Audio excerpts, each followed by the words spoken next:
오늘 본문에는 성벽을 재건한 후에 이스라엘 사람들이 성벽 봉헌식을 하는 기록이 기재되어 있는 본문입니다. 성벽을 재건하고 이스라엘 백성들이 얼마나 감격했을까요? 얼마나 많은 사람들의 반대와 많은 어려움, 또 메소포타미아 지방에 살던 분들이 또 척박한 고향 땅에 와서 얼마나 많이 수고를 했겠습니까? 그래서 이제 드디어 성벽 봉헌식을 하게 되었습니다. 교회도 그렇잖아요. 교회도 예배당 건축한 후에 빚 같은 거 다 갚고 이제 완전히 하나님 앞에 올려드릴 때 성도들이 얼마나 감동을 합니까? 그것 말하는 거예요. 성벽 봉헌에 대한.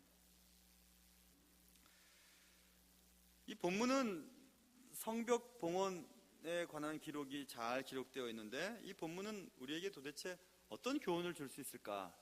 하나님은 이 말씀을 통해서 오늘 우리에게 무엇을 말씀하실까? 너무너무 궁금해지기 시작했습니다. 왜냐하면 성경에 익숙한 여러분과 저는 늘 듣는 말씀을 듣고 느헤미야 같이 이렇게 한 권을 전체적으로 강해를 할 때도 잘 이해가 안 되고 대단한 건 아니면 자꾸 넘어가거든요. 근데 오늘 분명히 주시는 말씀, 성벽을 봉헌하는 이 말씀도 여러분의 삶에 각자에게 필요한 말씀이 있을 것입니다. 모쪼록 말씀을 듣는 가운데 우리 모두 한 분도 빠짐없이 각자 말씀 속에 은혜 받는 시간 될 수 있기를 주님의 이름으로 축원합니다. 자, 봉헌식을 행하려 함에 27절부터 이제 예루살렘 성벽을 봉헌하게 되었다. 이렇게 이제 오늘 설교는 시작이 됩니다. 예루살렘의 성벽 봉헌식을 하게 되었다. 이 봉헌이라고 하는 단어는 히브리말 하누카의 번역인데요. 하누카는 헌신 그리고 바치다 이런 뜻을 가지고 있거든요. 그리고 혹은 공포하다 이런 뜻이 있어요. 공포스럽다가 아니라 무엇인가 이렇게 드러내는, 공포하는, 선언하는 의미를 가지고 있습니다. 늘 그렇죠. 어떤 예식이든지 다 그렇습니다. 젊은 친구들은 그냥 같이 살면 되고 같이 사는 게 너무 그러면 동해 가서 혼인신고하면 되지 그렇게 결혼식 같은 거 해야 되는지. 그래서 결혼식 안 하는 사람들도 있는데요. 결혼식 하는 의미 결혼식 자체의 의미가 있는 건 아니죠. 근데 결혼식을 통해서 많은 사람들 앞에서 나는 이 남자에게 혹은 이 여자에게 이제 헌신하려고 합니다. 이제는 이제 부부입니다. 이제는 내가 유부녀니까 나 건들지 마세요. 이런 뜻이잖아요. 그렇죠? 그러니까 모든 사람 앞에서 나는 이 사람에게, 이 남자에게, 이 여자에게 바쳐줬고 이제는 이 남자에게 혹은 이 여자에게 헌신하려고 합니다. 여러분들 잘 보세요. 여러분들이 증인입니다. 라고 하는 것이 예식 아니겠습니까? 지금 봉헌식도 그렇습니다. 그냥 성벽 재건하느라고 얼마나 힘들었겠어요. 그냥 재건하면 되는 거죠. 근데 굳이 또 성벽 봉헌식을 하는 이유는 헌신, 바침, 공포, 이런 선언, 이런 의미를 담고 있습니다. 그러므로 이 성전 봉헌식은 성벽을 우리가 멋지게 만들어 놓고 또 그 가운데 성전을 멋지게 만들어 놓고 대단한 군사력과 아주 멋진 예물들을 가지고 예배도 드리고 나라도 지키려고 해보았지만 하나님 지켜주시지 아니했던 우리 조상들은 성전도 파괴되고 성벽도 파괴되고 나라는 다 멸망당하고 우리는 포로로 잡혀갔다가 이제 다시 와서 성전을 건축하고 또 성벽을 재건했으니 이제 이 성벽에 봉헌을 올려드리면서 하나님, 이 성벽 때문이 아니라 이 성벽을 지키시는 하나님께 우리의 삶을 바칩니다. 이것을 이제 선언하고 공포하고 확인하는 그것이 성벽 봉헌식이었음을 알 수 있습니다. 시편 127편에 보면 여호와께서 집을 세우지 아니하시면 세우는 자의 수고가 헛되며 여호와께서 성을 지켜주시지 아니하면 파수꾼의 경성함이 허사로다 이렇게 말씀하지 않았습니까? 시편 127편과 128편의 성벽, 성, 집 이것은 가정에 대한 이미지이지만 그냥 말 그대로 우리가 바라본다면 성벽을 지키려고 파수꾼이 밤새도록 지켜본들 하나님이 지켜주시지 아니하면 그 성벽은 아무짝에도 쓸모없다는 것을 시편 저자는 분명히 얘기하고 있거든요. 그러니까 이스라엘 사람들은 그걸 아는 거예요.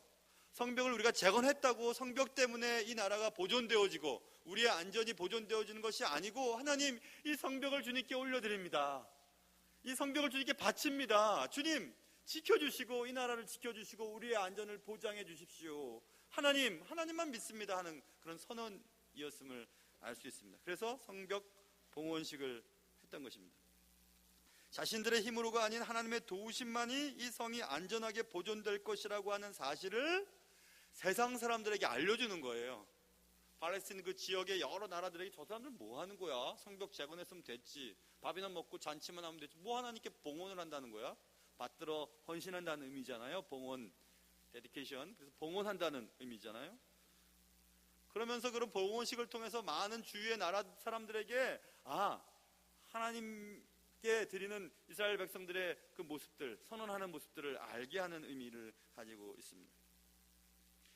그럼 그때 수천 년 전에 벌어졌던 이 성전 봉헌식에 대한 내용들을 우리가 살펴보는 이유는 무엇일까?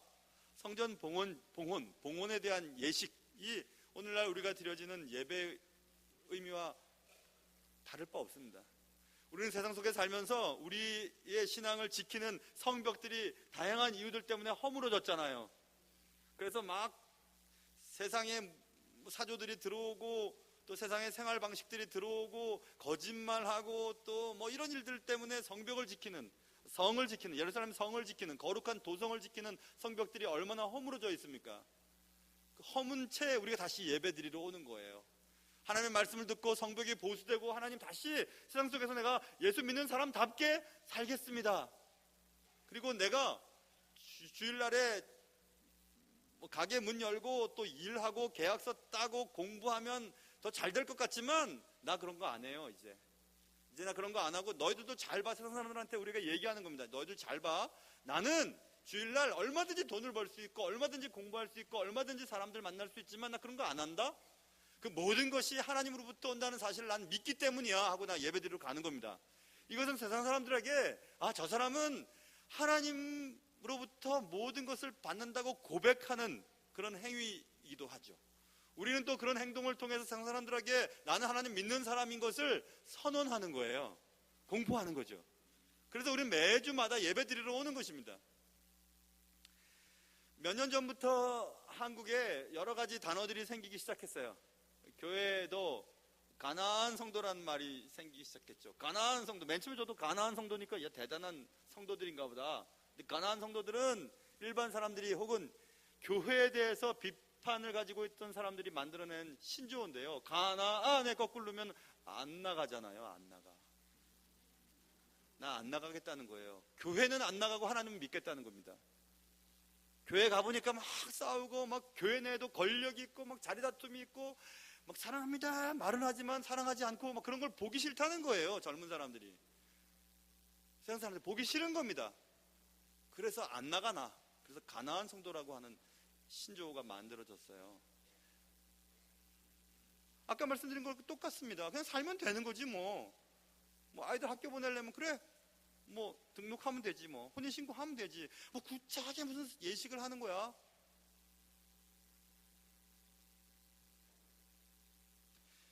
결혼식을 통해서 사람들에게 이제 한 여자의 혹은 한 남자의 나는 속한 남편과 아내입니다 라는 것을 선언하고 공포하는 것은 새로운 다짐을 갖게 해주거든요. 우리도 매주마다 멀리서 가까이에서 예배당에 나와서 말씀을 듣고 예배를 드리고 교회 생활을 하고 집으로 돌아가면서 우리는 새롭게 다짐하는 겁니다. 그래, 나는 믿는 사람이지. 부와 귀와 존귀와 권세가 모든 자를 크게 하심과 강하게 하심이 그의 손에 있지. 그래, 나는 그런 사람이야. 나 그걸 믿어. 그래, 내 세상 속에서 한번 살아봐야지. 믿는 사람답게 살아봐야지 하고 새로운 다짐을 가지고 살아가는 거예요. 세상 사람들이 야, 너 지난번에 주일날 교회 간다고 그러더니 왜 오늘 교회 안 가냐? 그래? 나 교회 갔어? 세상 사람들이 아는 거죠. 우리가 선언적인 행동을 하면서 저 사람은 예수 믿는 사람이라, 교회 다니는 사람이라는 것을 알게 하는 겁니다. 그게 예식에 참여하는 의도이겠죠. 그래서 우리는 예배를 통해서 우리의 신앙을 고백해요. 사람들에게 나 예수 믿는 사람이야 라는 것을 선언해요. 세상을 향해서도 공포합니다. 나 예수 믿는 사람이다 이렇게 공포합니다. 나는 주의 날, 주일이라고 하죠. 주일, 주의 날의 약자죠. 주의 날, 주님이 주인이신 날이에요. 주일날, 이런 주일날 장사하기보다 놀러가기보다 공부하기보다 예배를 난 드린다? 왜? 나는 주님을 믿는 사람이니까. 내가 원하는 모든 것들이 하나님으로부터 온다는 사실을 믿는 사람이니까 나 이런 사람이야 라고 선언하고 다짐하고 공포하고 헌신하는 거예요. 그게 예배예요. 자, 봐, 나는 하나님의 주님의 백성이야, 나 그리스도인이야 라고 계속해서 선언하고 공포하고 다짐하고 헌신하는 것입니다. 그래서 우리는 예배를 드려야 되는 거예요. 예배를. 그래서 봉헌식을 하게 되니 그렇게 이제 본문이 시작되고 있고요. 그러면 봉헌식에 참석하는 사람들에 대한 얘기가 27절부터 30절까지 꼬박꼬박 잘 자세히 기록되어 있습니다. 본문에 보십시오. 먼저 예배를 드리려면 레위 사람들이 필요했겠죠. 제사를 드리는데 필요한 하나님이 특별히 선택한 사람들, 지금 말하면 교육자들이 필요하죠. 교육자들을 선택한 그 교육자들이 예루살렘에 모여들었어요. 그런데 보세요. 27절 각 처에서 레위 사람들을 찾아 예루살렘으로 데려다가 이렇게 돼 있죠. 아무 때나 하지 않고 하나님이 원하시는 방식대로 레위 사람들을 찾는 거예요. 찾아서 각처에서 모여들게 했습니다. 그리고 28절 보면 사방에 있는 사람들, 사방에 살고 있는 마을들, 그리고 이름들을 한번 보십시오. 28절, 29절 이렇게 보시면 뭐 이름이 생소한 이름들이 많잖아요. 그렇죠? 생소한 동네들, 이곳저곳 들에서 사는 사람들. 그래서 각처에 많은 사람들, 동네, 도시, 뭐 이것저것 살던 사람들이 다 봉헌식에 참석하기 위해서 모여들었습니다. 지역에 상관없이 모여들었습니다. 일부 예배 때도 제가 그 얘기를 했는데 예전에 말입니다. 지금 있는지 모르겠어요. 예전에 그 구성남에서 분당 쪽으로 이렇게 쭉 가는 도로가 있는데요. 그 도로 따라 쭉 가다 보면 오른쪽 편에 그 특정 지역 이름을 따서 교회 이름을 지은 교회가 있어요. 근데 그 교회는 그 지역 사람들만 다녀요. 그 지역 사람들이 아니면 교회 들어가질 못해요. 희한하죠? 예전에 박사교회라는 교회도 있었어요. 거기는 거의 박사들만 다녔어요. 진짜예요. 연예인 교회는 연예인들이 예전에 다녔잖아요. 지금은 뭐 다 열려져 있지만. 제가 예전에 설교하러 갔던 어떤 지방의 어떤 교회는, 우리 교회는요, 죄송해요, 공무원이 최고 좋은 직업입니다. 근데 거기서는 우리는요, 공무원이 제일 못 사는 사람들이에요. 이런 얘기를 하면서 우리 교회는 수준 높은 설교를 해달라고 그 장로님이 얘기하시더라고요. 그래서 제가 수준 높게 막 있는 대로 막 얘기하다가 왔어요. 얼마나 놀랐는지 몰라요. 그랬더니 너무 은혜 받았다고 또 오라 그래서 또 갔어요. 또 가서 한바탕 말씀 그대로 전하고 온 적이 있었었는데요. 그거 아니에요. 교회는 그러면 안 돼요. 오늘 본문에 보세요. 봉헌식에 참석하는 사람들은 예루살렘에 거하는 멋진 사람들, 아니면 뭐 레위 사람들이 이렇지 않았어요. 모든 사람들, 각처에 살고 있던 레위 사람들, 뭐 이름도 들어보지 못한 마을의 어떤 사람들 다 모여서 봉헌식에 참석하기 위해 왔잖아요. 교회는 그런 교회가 되어야 돼요. 뭐 지역, 뭐 우리 교회는 뭐 많이 배운 사람들, 우리 교회는 뭐 어느 평수에 사는, 그런 거 상관없습니다. 교회는 누구나 다 와서 하나님을 예배하고 하나님 앞에 헌신하고 하나님 앞에 난 예수님 믿는 사람이다 라고 세상에 공포할 수 있는 그런 사람들이 자유롭게 와서 예배를 드릴 때 진정한 교회가 될 수 있는 것입니다. 그래서 오늘 본문에도 나왔어요. 예루살렘에 사는 사람이든지 들판에 거하는 사람이든지 시골에 사는 사람인지 하나님께 헌신하고 하나님의 말씀대로 살기를 원하는 사람들, 하나님께 감사하는 사람들은 다 모여들어서 봉헌식에 참석했습니다. 자, 여기까지는 좋은데요, 여러분. 그래요. 봉헌식에는 아무나 참석할 수 있었어요. 조건이 있지 않았어요. 뭐 지역적인 조건, 뭐 배운 것 조건, 뭐 그런 거 상관없었습니다. 그러나 오늘 본문에 보시면 다 모였습니다. 그러나 30절 보세요. 제사장들과 레위 사람들이 몸을 정결하게 하고 또 백성과 성문과 성벽을 정결하게 하니라. 정작 봉헌식에 참석할 때는 정결이 요구됐습니다. 그 조건이에요. 모든 사람들이 다 왔지만 그 봉헌식에 참석해서 하나님께 헌신하고 또 하나님께 바쳐지고 하나님께 감사하고 찬송하고 난 세상 사람들에게 난 하나님을 믿는 사람이라고 공포할 수 있는 자격은, 그래서 하나님을 만날 수 있는 자격은 정결이라고 하는 것이었습니다. 정결은 봉헌식에 참석하는 모든 사람들에게 요구되는 딱 한 가지 조건이었습니다. 심지어는 백성과 성문과 성벽까지 정결하게 하니라 이렇게 30절에 쓰여 있죠. 봉헌식에 참석하는 사람들이 준비해야 될 것 다 필요 없습니다. 그러나 정결함이었다고 성경은 분명히 얘기하고 있죠. 마찬가지입니다. 하나님을 누구든지 예배할 수 있어요. 누구든지 누구든지 다 들어와서 지금 예배 이렇게 드리고 있습니다. 누구든지 예배 드릴 수 있어요. 그러나 진짜 예배에 참석해서 하나님을 만나고 하나님과 교제하고 하나님으로부터 신령한 은혜를 받는 사람들은 조건이 필요해요. 그 조건은 정결이에요. 정결이 뭐냐면, 내가 깨끗하지 않은데요, 나는 하나님을 만날 자격도 없는데요, 구약에 의하면 하나님 앞에서 정결치 않은 자들은 그냥 막 불에 타서 죽어버립니다. 심지어는 대제사장이 정결하지 않으면 지성소에 들어가서도 막 죽어버려요. 그래서 정결하지 않은 대제사장이 사역하다가 막 죽으면 바깥에서 밧줄로 끌어당깁니다. 딸랑딸랑딸랑 거리는 제사장에 달려있는 옷에, 그리고 신발에 달려있는 소리가 들리지 않으면 죽었구나 하고 끌어당겨버립니다. 그만큼 정결치 않은 자 하나님 만날 수 없었어요. 그럼 예배 때 우리는 어떻게 주님을 만날 수 있을까요? 하나님과 교제할 수 있을까요? 우리가 지난주에 부활절을 기념했죠. 예수 그리스도의 죽음은 많은 것들을 변화시켰다고 말씀드렸습니다. 창조, 타락, 구속, 그리고 회복했다고 말씀드렸죠. 예수 그리스도의 죽으심과 부활 사건 이전에, 죽으심 이전에 하나님께 나아가는 길은 정해져 있었습니다.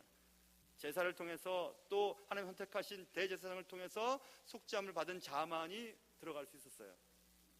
그래서 속죄소로 들어가는 곳은 커튼으로 가려져 있었잖아요. 그것도 대제사장이 정해진 시간에 정해진 날에 들어갔다 나왔다 할 수 있었습니다. 아무나 못 들어갔었어요.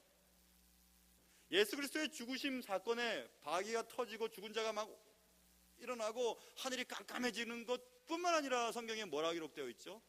복음서 3곳 다 기록되어 있어요. 휘장이 위에서부터 아래로 찢어져 버렸죠. 그 휘장은 지성소로 들어가는 길을 차단하는 것이었습니다. 그것이 열려져 버렸어요. 누구든지 하나님을 직통으로 만날 수 있게 되었어요. 그런데 어떻게? 예수 그리스도의 죽으심이 나의 사건이 될 때, 예수 그리스도의 부활 사건이 내게 믿어질 때, 결국 예수 그리스도를 진짜 믿어야 예배 때 하나님을 만날 수 있는 거예요.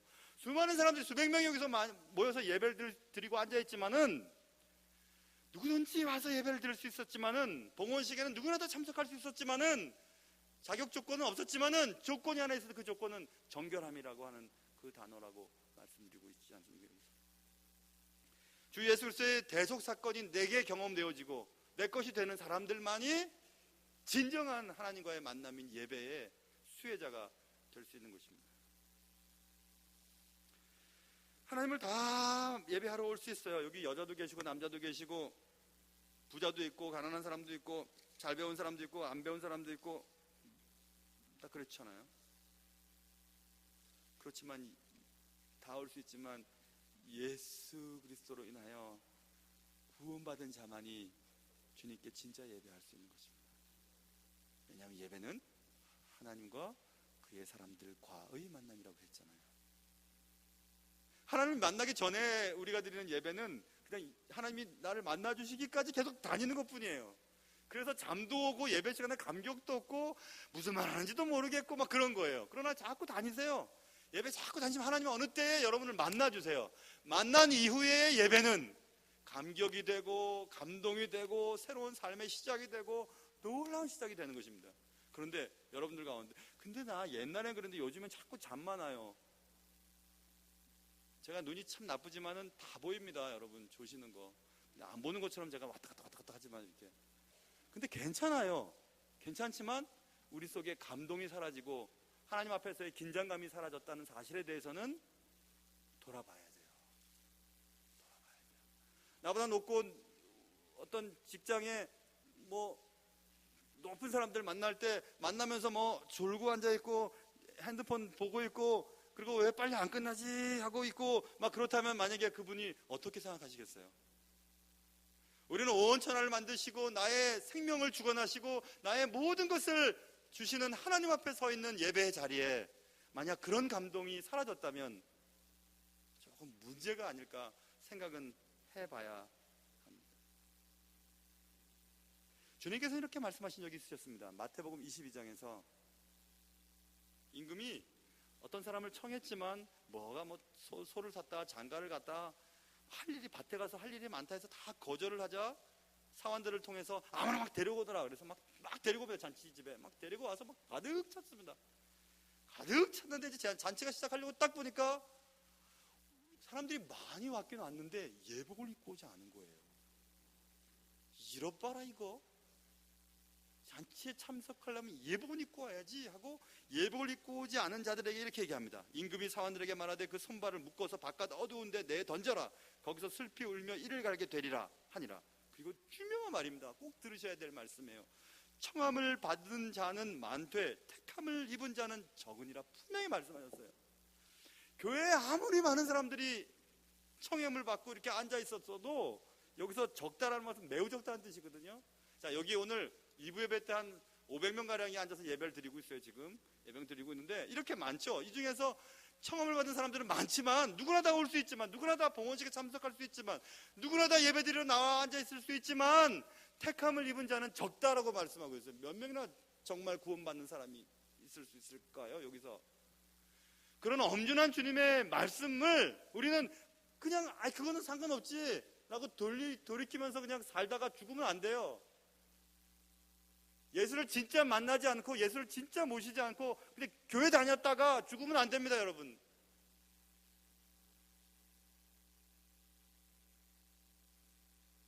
저 불쌍한 사람 없어요. 그 예복을 바울이 이렇게 설명합니다. 로마서 13장 오직 주 예수 그리스도로 옷 입고 정욕을 위하여 육신의 일을 도모하지 말라. 갈라디아서 3장 27절 누구든지 그리스도와 합하기 위하여 세례를 받은 자는 그리스도로 옷 입었느니라. 예수 그리스도께서 말씀하셨던 그 잔치의 비유는, 그리고 입지 않은 예복은 분명히 그리스도예요. 그리스도의 구속에 대한 경험이 없는 자가 많이 앉아있다 한들 택함을 받는 자는 매우 적다는 것입니다. 요만큼 될까요? 요만큼 될까요?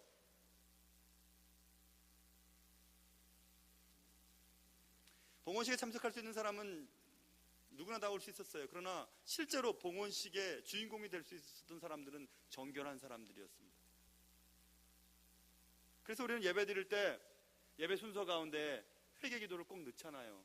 회개를 하고 깨끗한 마음으로 주께 예배 드리는 겁니다. 말씀 듣고 말씀 전하는 것입니다.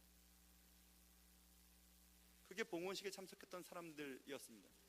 그 다음 31절부터 43절은 그때 봉헌식에서의 모습, 그 봉헌식의 분위기를 상세하게 기록해 두고 있는데, 봉헌식에 참석한 모든 사람들에게는 감사라고 하는 단어가 적합합니다. 다 감사했어요. 성경에 보면 다 감사하고 노래하고 즐거워했다고 성경은 말씀하고 있습니다. 찬송이 있었어요. 또 한 가지는 오늘 본문 31절 하반절과 38절 상반절을 보시면 두 무리로 나뉘어요. 참석했던 사람들이 두 무리로 나뉘어서 한쪽은 에스라를 통해서, 오른쪽은 에스라를 통해서 이렇게 행렬을 이루면서 성벽 위를 지나갑니다. 쫙 지나가고, 또 한편은 38절에 내가 백성의 절반과 더불어 그 뒤를 따라 있었죠. 왼쪽으로 행진하는데 그 왼쪽으로 행진했던 무리를 이끌었던 사람들은 느헤미야였어요. 느헤미야, 내가라는 말을 썼으니까. 그러니까 에스라와 느헤미야가 양쪽에 대오를 이루면서 오른쪽으로 또 왼쪽으로 이렇게 쭉 출발하면서 이 성벽을 하나님의 바칩니다. 하나님이 성벽이 우리를 지켜주시는 것이 아니라 하나님이 우리를 지켜주시는 것입니다 하고 쭉 돌면서 쭉 가면서 찬송하고 재금을 치고 비파와 수금을 타며 즐겁게 막 노래를 부르면서 쭉 움직여서 한 곳에 딱 만납니다. 그래서 여러분, 예배는 감사가 있어야 되고요, 찬송이 있어야 되고, 예배는 즐거움이 있어야 되고, 예배는 두 대오를 이렇게 이루어서 갔다 그랬죠. 질서가 있어야 돼요.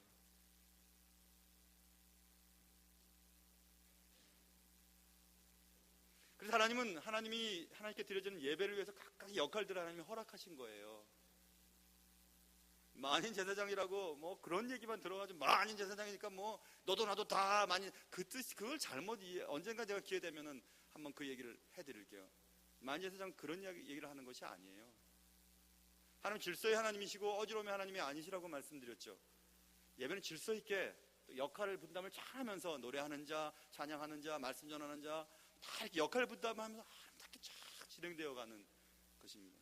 무질서하게 막 은혜 받았다고 막 소리 지르고 막 떼굴떼굴 구르고 그런 거 아니에요. 그런 예배도 없지 않아 있었거든요.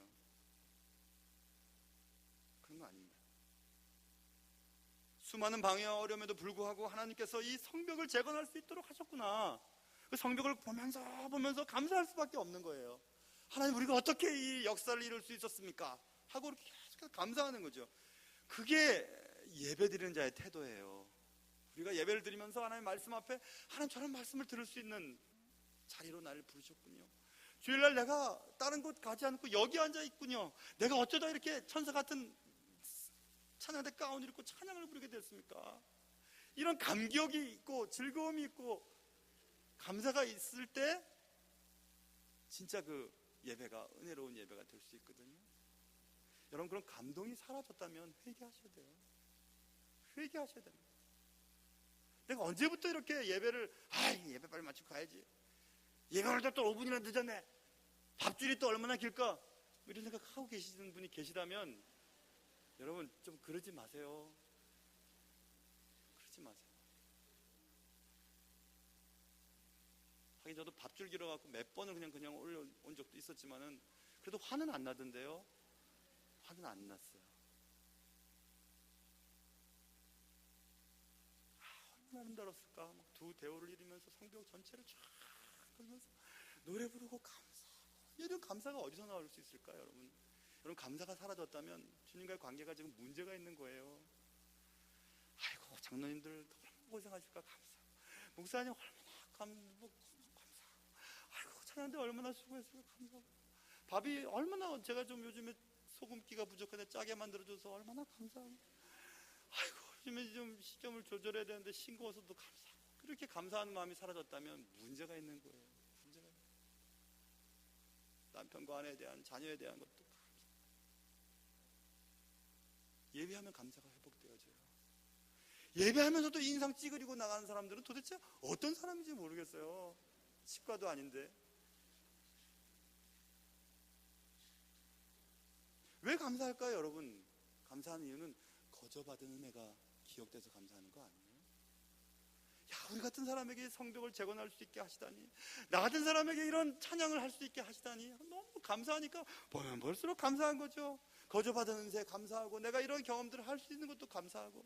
우리 동포들은 포로로 잡혀가서 참 외국 땅에서 예배도 제대로 못 드리는데 이런 고생을 했지만 여기서 성전도 세우고 성벽도 재건해서 이렇게 감사할 수 있으니 얼마나 감사했을까요? 이 감사는, 성경은 계속해서 감사 찬양 막 이렇게 얘기를 하다가 어디까지 내려가냐 하면요, 43절에 보면 이날에 무리가 큰 제사를 드리고 심히 즐거워하였으니 이는 왜냐하면 하나님이 크게 즐거워하게 하셨습니다. 여기에 해답이 있어요. 내가 그냥 즐거운 게 아니라 하나님이 우리에게 즐거움을 주셨다는 사실을 그들이 깨달은 것입니다. 하나님이 우리에게 이런 일을 하게 하셨구나, 성벽을 재건하게 하셨구나, 성벽 재건에 나를 사용하셨구나 라는 것 때문에 감사할 수밖에 없었던 것이죠. 모든 즐거움은 하나님께로부터 왔다는 사실을 또 본문을 통해서 우리는 알 수 있습니다. 시편 저자는 이런 얘기를 한 적이 있습니다. 주께서 내 마음에 두신 기쁨은 그들의 곡식과 새 포도주가 풍성할 때보다 더하니이다. 맞아요. 예수님을 진짜 믿고 내 마음 가운데 예수 그리스도의 사랑이 풍성한 사람들은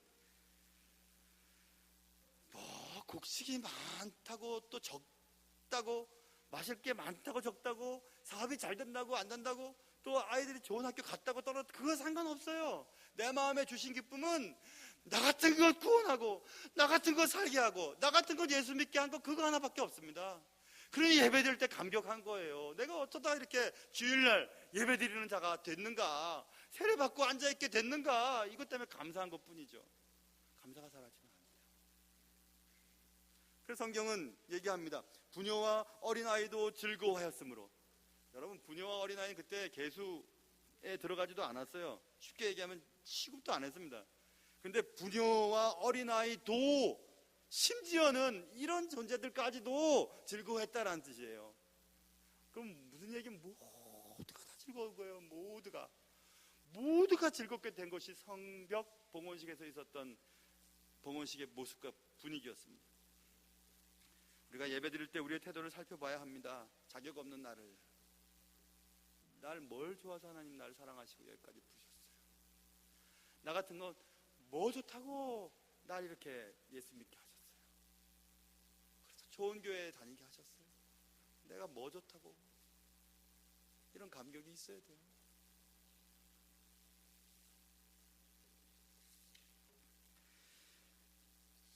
예배할 때 감사와 찬송, 즐거움이 회복되는 은혜가 있기를 주님의 이름으로 축원합니다. 여러분, 우리는 한 주 동안 살면서 우리의 성벽, 우리의 신앙을 지키기 위해서 세워놓은 성벽들이 얼마나 많이 허물어졌습니까? 얼마나 많이 허물어졌어요. 해서는 안 될 말하고, 가서는 안 될 장소를 가고, 다른 사람들을 속일 때도 있었고, 거짓말할 때도 있었고, 막 심각하게 화를 낼 때도 있었고, 그래서 여기저기 허물어져 있을 겁니다. 아마 하나님께 예배하러 나오는 순간 그 허물어졌던 성벽들이 차곡차곡 다시 재건되기 시작해요. 정결하지 못한 자는 예배 참석할 수 없으나 정결하지 못한 자를 정결하다고 여기시는 이를 믿는 자를, 성경은 일을 아니할지라도 일한 자가 없이, 일한 것이 없는데도 믿음으로 하나님이 하신 일을 믿는 자, 그 믿는 자를 하나님이 의롭다고 여기신다고 했거든요. 그 말은 우리에게 새로운 용기를 가져다 줍니다. 아, 그렇지, 나는 절대로 깨끗한 삶을 살 수 없어. 지난 한 주간도 우리는 얼마나 신앙의 성벽들을 허물고 주님이 원하시지 않는 삶을 살았던가. 그러나 또 주님께서 기회를 주심으로 주 예수 그리스도의 힘을 입고 주 예수 그리스도로 옷 입고 다시 또 예배 나올 수 있게 됐으니 얼마나 감사한지 그런 거죠. 정결하지 못한 자는 하나님 앞에 설 수 없습니다. 절대로 설 수 없습니다. 그러나 정결하지 못한 자를 정결하다고 여기시는 하나님의 사랑 때문에 오늘 우리는 여기 또 서 있는 것입니다. 지난주에 말씀드렸잖아요. 우리는 이렇게 하다가 과연 천국 갈 수 있을까? 난 과연 하나님의 사람일까? 예, 그럴 수 있을 것 같아요. 왜냐하면 죄에 대한 무한한 용서가 그분 거거든요. 우리에 대한 무한한 은혜의 공급자가 그분이시거든요. 우리는 실패에도 불구하고 또 나오고 또 엎드리고 또 주님 앞에 예배하고 또다시 힘을 얻고 또다시 그 힘을 가지고 세상 속에 나가서 살아보는 것입니다. 이러다가 언젠가 주님이 됐다 하고 부르시면 가는 거예요. 하나님이 우리를 정결케 하시는 방법인 예수 그리스도의 십자가의 능력이 오늘 우리를 다시 이렇게 예배하게 만들어 주신 것입니다. 성벽을 봉헌하는 날 그들은 그곳에 있었습니다. 그날 그들에겐 감사가 있었고 찬송이 넘쳤습니다. 즐거움이 모든 사람들의 마음을 사로잡았습니다.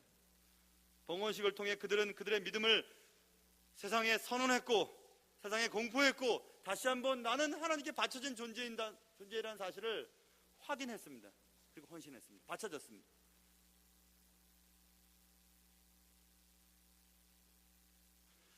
그날은 하나님의 영광이 가득한 날이었습니다. 비록 살기는 예전처럼 윤택하지 못했지만 겨우 이제 성벽의 기초만 세워놓았고 국가의 기반은 완성되지 못하였고 성전도 예전보다는 훨씬 못했고 우리의 삶은 너무너무 힘들지만은 그들 모든 삶에 모든 사람들의 마음속에는 기쁨과 감사와 찬양이 휘몰아치기 시작했습니다. 그날은 정말 하나님의 영광이 가득한 날이었습니다. 그날 그들은 바로 그곳에 있었던 것입니다.